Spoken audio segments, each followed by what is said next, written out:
As always കുറച്ച് late ആയിപ്പോയി, എന്നാലും ഇന്റലിന്റെ latest 13th generation 14th generation Intel latest പ്രോസസേഴ്സിനെ കുറിച്ചാണ് നമ്മൾ ഈ വീഡിയോയിൽ ഡിസ്കസ് ചെയ്യാൻ പോകുന്നത്. Your own Techno Factory with me Sumod. തുടങ്ങാം.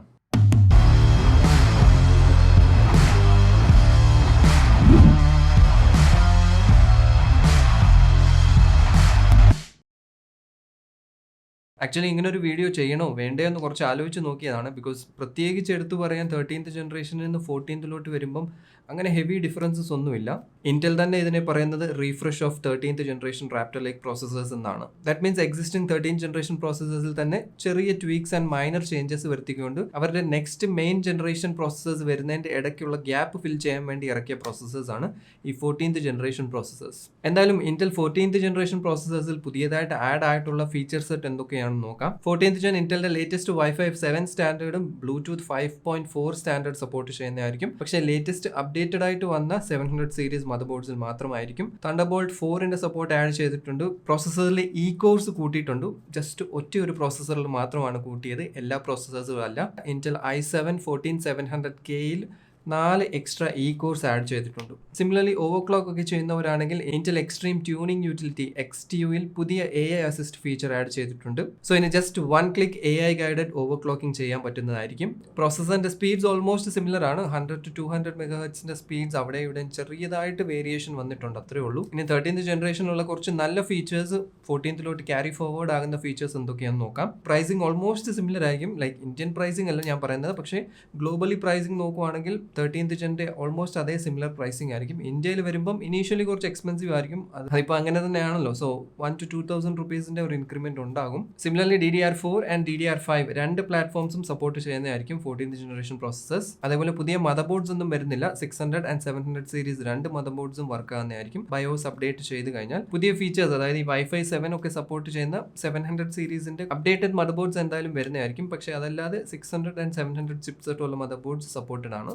അതേപോലെ കോർ കൗണ്ടും ത്രെഡ് കൗണ്ടും ഒന്നും കുറച്ചിട്ടില്ല, ജസ്റ്റ് സെയിം ആണ് ഓൾമോസ്റ്റ്. പക്ഷെ ഒറ്റ ഒരു പ്രോസസ്സറിൽ മാത്രം ചെറിയ ഡിഫറൻസ് ഉണ്ട്. ഇനി അതല്ലാതെ 14th ജനറേഷനിൽ കൂടുതൽ പൊക്കി പറയാൻ കാര്യങ്ങളൊന്നുമില്ല.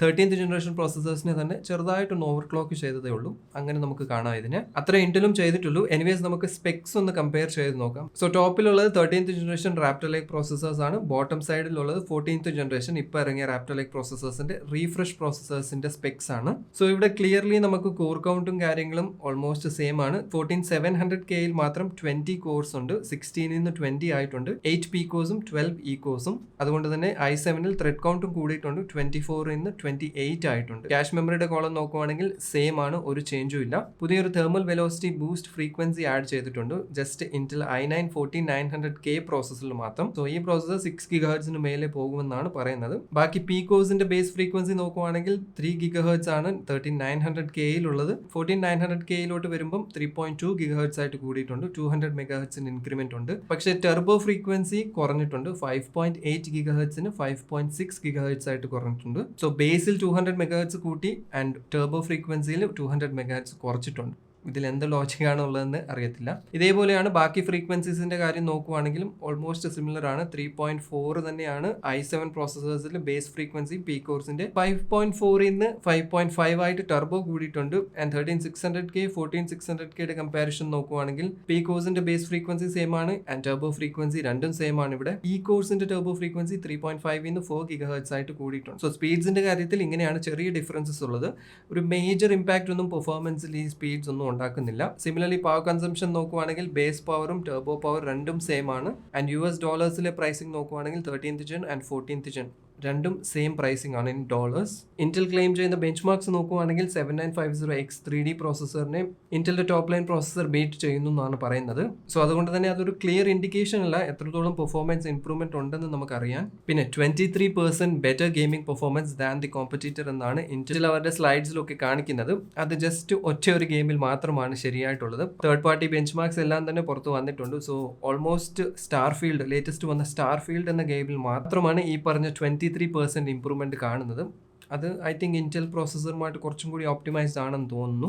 ബട്ട് ബാക്കി ഓൾമോസ്റ്റ് എല്ലാ ഗെയിംസിലും ജസ്റ്റ് 2 to 4% ആ ഒരു മാർജിൻ ഡിഫറൻസേ ഉള്ളൂ. ഇതിലും മോസ്റ്റ് ഗെയിംസിൽ AMD തന്നെയാണ് വിൻ ചെയ്യുന്നത്. പക്ഷേ ചില ഗെയിംസിൽ മാത്രമാണ് ഈ പറഞ്ഞ 2 to 4% ഇംപ്രൂവ്മെന്റ് ഉള്ളത്. അപ്പോൾ അതുകൊണ്ട് തന്നെ ഈ ഇന്റൽ പറയുന്ന ബെഞ്ച് മാർക്ക് ചാർട്ട്സിനെ നമുക്കൊന്ന് മാറ്റി വെച്ചിട്ട് actual third party bench mark അല്ലെങ്കിൽ തേർഡ് പാർട്ടി യൂട്യൂബേഴ്സ് അല്ലെങ്കിൽ റിവ്യൂവേഴ്സ് ചെയ്ത ബെഞ്ച് മാർക്സ് നോക്കുവാണെങ്കിൽ കുറച്ചും കൂടി ഒരു ക്ലിയർ ഐഡിയ കിട്ടും.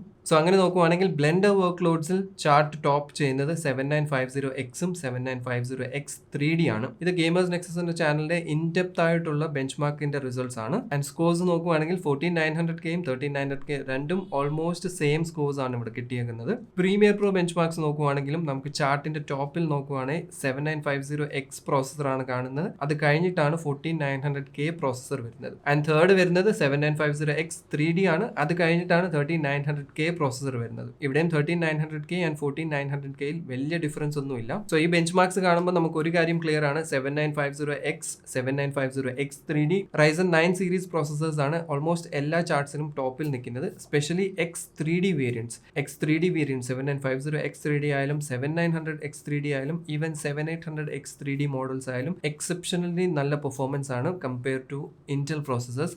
പ്രൊഡക്ടിവിറ്റിയിലും ഗെയിമിങ്ങിന്റെ ബെഞ്ച് മാർക്സ് നോക്കുവാണെങ്കിലും നമുക്ക് ക്ലിയർലി കാണാൻ പറ്റും റൈസന്റെ ടോപ്പിൽ വന്ന X3D പ്രോസസേഴ്സ് തന്നെയാണ് ഏറ്റവും മേളിൽ നിൽക്കുന്നത്. ഈവൻ Ryzen 7800X 3D നോക്കുവാണെങ്കിലും ചില ഗെയിംസിൽ 14900K പ്രോസസറിനേക്കാളും ബെറ്റർ ആണ്. പ്രോസസറിന്റെ റോ പെർഫോമൻസ് നോക്കുവാണെങ്കിൽ റൈസൺ പ്രോസസേഴ്സ് ആണ് കുറച്ചും കൂടി ബെറ്റർ ആയിട്ടുള്ളത്. ബിക്കോസ് ഗെയിമിന്റെ റെസൊല്യൂഷൻ കൂടുന്ന അനുസരിച്ച് ഗെയിമിലെ ലോഡ് പ്രോസസറിൽ നിന്ന് ഷിഫ്റ്റായി GPUയിലോട്ട് മാറും. 1080p ഗെയിമിംഗിൽ മോസ്റ്റ്ലി പ്രോസസർ ആയിരിക്കും കൂടുതൽ യൂട്ടിലൈസ് ആകുന്നത്. സോ അതുകൊണ്ട് തന്നെ പ്രോസസറിന്റെ റോ പെർഫോമൻസ് അറിയാൻ എത്ര ടോപ്പിലുള്ള CPU ആണെങ്കിലും 1080p ഗെയിമിംഗിൽ നോക്കിക്കഴിഞ്ഞാൽ അതിന്റെ ഒരു റോ പൊട്ടൻഷ്യൽ അറിയാൻ പറ്റും. അത് കഴിഞ്ഞിട്ട് 2K to 4K or 8K നോക്കുവാണെങ്കിൽ GPU ബൗണ്ട് ആയിരിക്കും, കുറച്ചും കൂടി ഗ്രാഫിക്സിൽ ഡിപ്പെൻഡ് ചെയ്യുന്നതായിരിക്കും. സോ പ്രോസസേഴ്സിന്റെ റോ പെർഫോമൻസ് നമ്മൾ കമ്പയർ ചെയ്യുവാണെങ്കിൽ Ryzen X 3D പ്രോസസേഴ്സ് മേളിലാണ് നിൽക്കുന്നത്. സോ ഇപ്പോൾ ഇറങ്ങിയ സ്റ്റാർ ഫീൽഡും 1-2 ഗെയിംസിൽ മാത്രമാണ് 14900K പ്രോസസ്സിൽ ടോപ്പിൽ നമ്മൾ കാണുന്നത്. സോ ഐ തിങ്ക് നേരത്തെ പറഞ്ഞ പോലെ പുതിയ ഗെയിംസ് കുറച്ചും കൂടി ഇന്റലായിട്ട് ഒപ്റ്റിമൈസ്ഡ് ചെയ്താന്ന് തോന്നുന്നു ഇറക്കിയത്. പിന്നെ മോസ്റ്റ് ഇമ്പോർട്ടന്റ് ആയിട്ട് നമ്മൾ ശ്രദ്ധിക്കേണ്ട ഒരു ഫാക്ടർ ഉണ്ട്,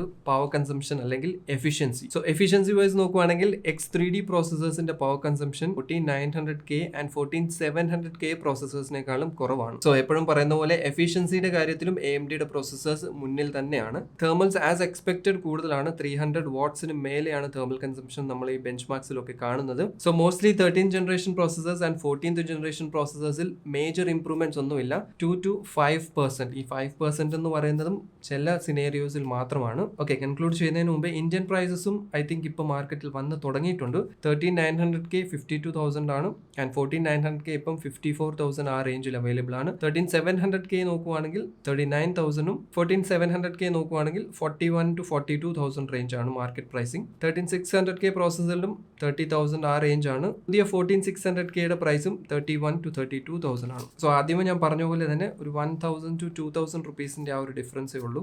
ഓക്കെ, ഇനി ഇത് എടുക്കണോ വേണ്ടതെന്ന് ചോദിച്ചാൽ സ്ട്രെയിറ്റ് ആൻസർ നോ എന്നാണ്. നിങ്ങളുടെ കയ്യിൽ കാശുണ്ട്, ഇന്റൽ ഫാൻ ബോയ്സ് ആണ്, ഏറ്റവും ലേറ്റസ്റ്റ് ആയിട്ടുള്ള ലേറ്റസ്റ്റ് ആൻഡ് ഗ്രേറ്റസ്റ്റ് പ്രോസസർ തന്നെ വേണം ആൻഡ് ഈ പറഞ്ഞ പെർഫോമൻസും കാര്യങ്ങളും ഇതൊക്കെ ഓക്കെ ആണെങ്കിൽ നിങ്ങൾക്ക് 14th ജനറേഷൻ എടുക്കാം. പക്ഷെ ഡു റിമെമ്പർ 14th ജനറേഷൻ കഴിഞ്ഞാൽ അത് കഴിഞ്ഞിട്ട് നിങ്ങൾക്ക് ഫ്യൂച്ചർ അപ്ഗ്രേഡ് ഒന്നും കിട്ടത്തില്ല. ബിക്കോസ് നെക്സ്റ്റ് വരാനിരിക്കുന്ന Intel processor completely different architecture ആണ്. സോ മദർ ബോർഡും എല്ലാം ചേഞ്ച് ആകുന്നതായിരിക്കും. സോ ഇതിലും നല്ലത് ഞാൻ പറയുന്നത് 14th ജനറേഷൻ സ്കിപ്പ് ചെയ്തിട്ട് 13th ജനറേഷൻ പ്രോസസേഴ്സ് എടുക്കാനാണ്. ബിക്കോസ് ഒബ്വിയസ്ലി 13th ജനറേഷൻ പ്രോസസേഴ്സിൽ ചെറിയ പ്രൈസ് ഡ്രോപ്പ് വരുന്നതായിരിക്കും ആൻഡ് പെർഫോമൻസിൽ മേജർ ഡിഫറൻസ് നിങ്ങൾ തന്നെ കണ്ടു ഒന്നുമില്ല. അതുകൊണ്ട് ഇപ്പോൾ ഇന്റൽ ബേസ്ഡ് ഒരു പ്രോസസർ അല്ലെങ്കിൽ ഒരു ബിൽഡ് നോക്കുന്നുണ്ടെങ്കിൽ best recommended 13th generation processor തന്നെയാണ്. പക്ഷേ ഇതിലും ഞാൻ റെക്കമെൻഡ് ചെയ്യുന്നത് റൈസന്റെ പ്രോസസേഴ്സ് ആണ്, റൈസന്റെ X3D പ്രോസസേഴ്സ്.